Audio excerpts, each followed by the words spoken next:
Scientists have always wondered how a thinking being could develop from what they see as a dead material world, devoid of life and intelligence. Religions, in some cases, posit an extra universal being who acts as a creator, fashions finished beings, and plants them onto the earth fully formed.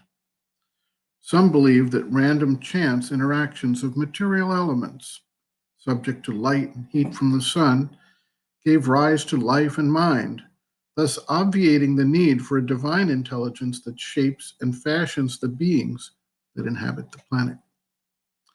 Charles Darwin identified in his book, The Origin of Species, an evolution of forms with ever increasing complexity and powers of life and mind. What he did not identify was how and under what impulsion these forms evolved. Over the last several hundred years, physicists and astrophysicists have worked to uncover the secrets of matter and energy, and thereby to understand the origin of the universe and of life, and the manifestation of intelligence. This research has been accompanied by a similar depth of research on the biological side.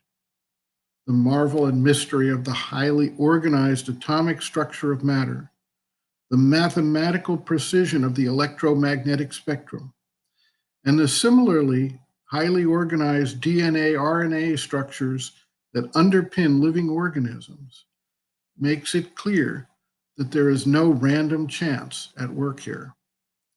This is evidence of an involved intelligence that takes these forms in matter and then evolves into the forms of life and eventually mind. Recently, leading edge scientists have been declaring that not only is matter a concentrated form of energy, but that energy is a concentrated form of consciousness, which pervades the universe. This brings the scientists to the brink of an integration between a divine intelligence transcending, pervading, containing, and constituting all in the universe, and the very existence of matter, life, and mind. Sri Aurobindo writes, quote, Sri Aurobindo's teaching states that this one being and consciousness is involved here in matter. Evolution is the process by which it liberates itself.